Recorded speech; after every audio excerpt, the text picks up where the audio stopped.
A picture is worth 1,000 words at times. We just saw a picture that Donna Schenk showed us. I show you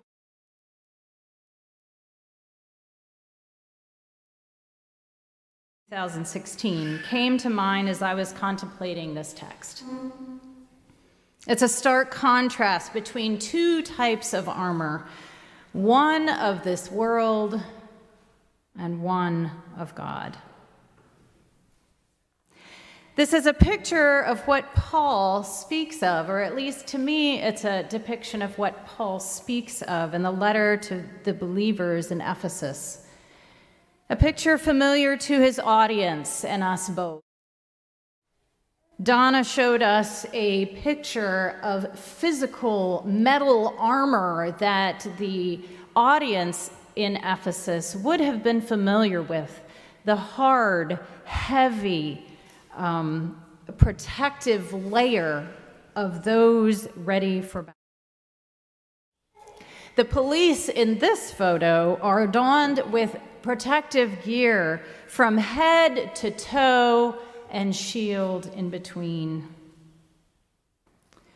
The recipients of this letter were a minority group and would have looked upon the Romans with fear. And the you that is spoken of in this text is not meant for just the individual, but was meant for the whole Christian community within Ephesus. Although this picture shows Lycia standing alone, we know that she is only a part of a bigger protest in which she was accompanied by others behind her that we do not see, standing firm with feet of peace. The rulers, authorities, systems, and cultures have power that can't be met by an individual. It can only be met by a community that stands firm in God's love, peace, and pursuit of justice. Paul speaks of this battle as being beyond the physical world. Thus, the armor that is spoken of matches its intended battle, speaking of ways of being versus physical pieces. Paul's picture of armor was a way to empower that Christian community to survive in the hostile world that surrounded them. This is quite mysterious, though, really. The armor of God. How does one do battle with the powers that are not physical in flesh and blood? In the late 1980s, Frank Peretti attempted to imagine what a battle might be like in his two books, This Present Darkness and Piercing the Darkness. He tried to make sense of how this might look, this armor of God, and what this powers of darkness and the battle might look like. However, I think Peretti highlights temptations of viewing this passage as justifying a battle of us against them, of an individual battle that we must fight on our own, that it's a mark of one's faith, and if you do not have enough faith, you do not measure up, or it's a sign of weakness, or a justification of actual force, pitting truths against one another, demonizing whoever the other might be. We live with many messages, practices, and powers within systems and structures that surround us. And I want to offer 5 powers that I see at work in our lives today. These are in no particular order, nor is it an exhaustive list, But I name these to prime your thinking about what others you may add.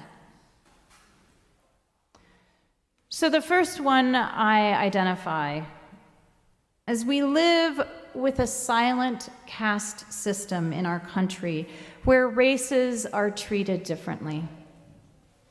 This began from the beginning when those exploring intended to claim land, killing or enslaving indigenous people, dehumanizing them.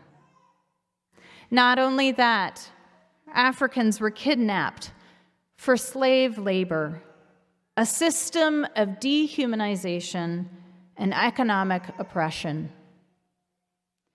And although there have been movements within our country throughout our history to rectify this system, we are forever facing again and again the realization that racism is a deeply embedded power that continues to permeate our culture and society. The second one I identify is monetary wealth. Monetary wealth is valued over all other forms of resources. In our structure, wealth is passed from one generation to the next. Therefore, those who have wealth seem to accumulate more and more generation after generation, and those that don't have a hard time doing so. The third one, success. Success is often seen in educational degrees that we accumulate, possessions that we obtain, and the ability to live and then retire when we desire. Number 4, individualism. Individualism values accomplishing one's goals and and fulfilling one's wants, even at the expense of others. The fifth one, fear.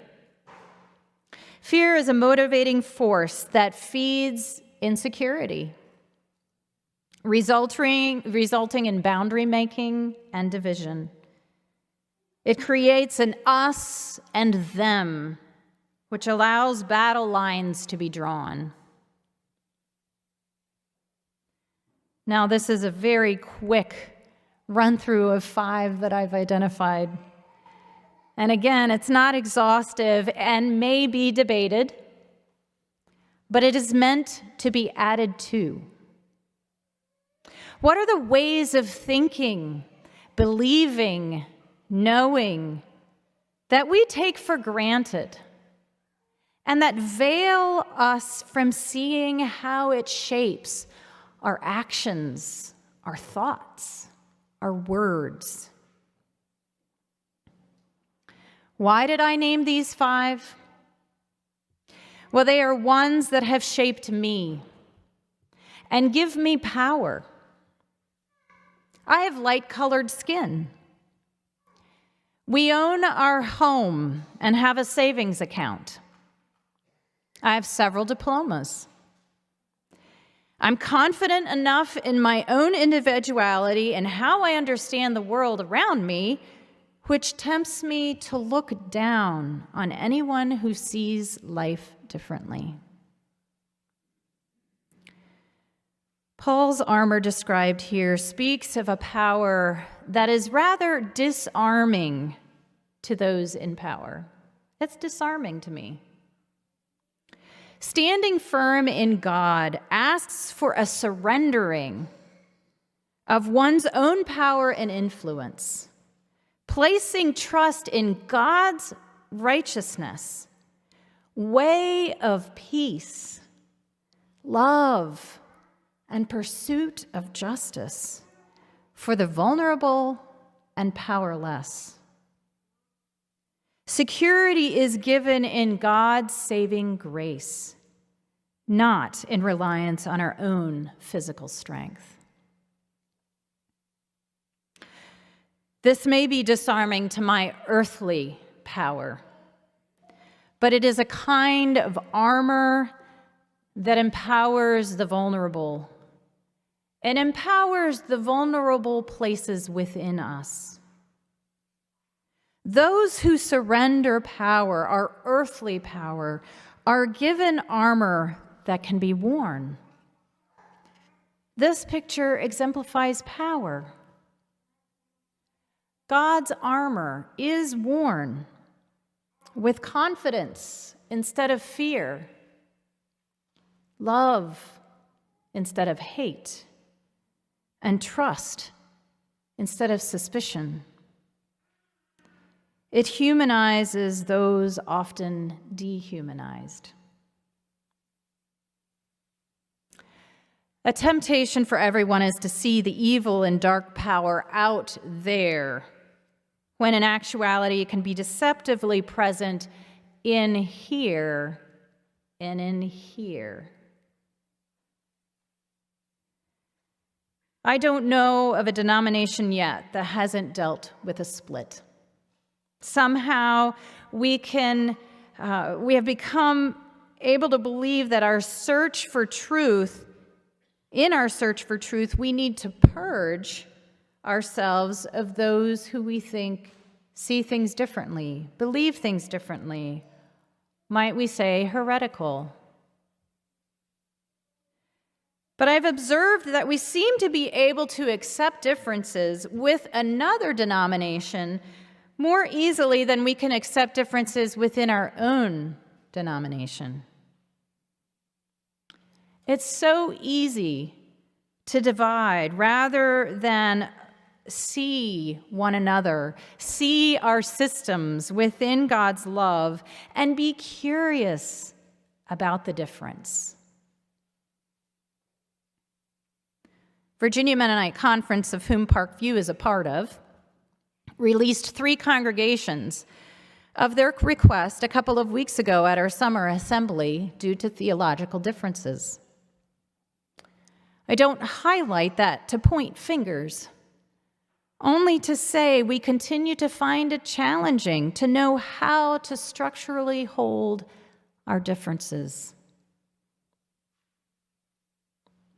At the same time, earlier this year, the conference commissioned a racial justice task force to address racism in our conference structure. And the task force is already addressing some structural dynamics. Caleb Schrock-Hurst, and for those of you who need a face to a name, he is a cellist among us that has provided music throughout our live streaming services. So you may know him more by his cello and his singing than his face right now. But Caleb Schrock-Hurst has been hired at the conference level to, as a part-time staff position, to give leadership as a racial justice and equity leader. He is presently on a bike ride across country with the Center for Sustainable Climate Solutions. But at the end of his ride, he will begin this role and work with the task force and with the congregations within the conference to address the church's complicity in racism, which has gone on far too long. When we find our identity wrapped in God's armor, clothed in God's armor, we stand secure in God's saving grace. We live with hearts of love for the other, different as each may be. We move with peace in every step, engaging with one another with curiosity and care, recognizing the complexity and the mystery of the earthly and heavenly realms. We have work to do, my friends. Some of that work is to face into the dark places while standing in God's presence.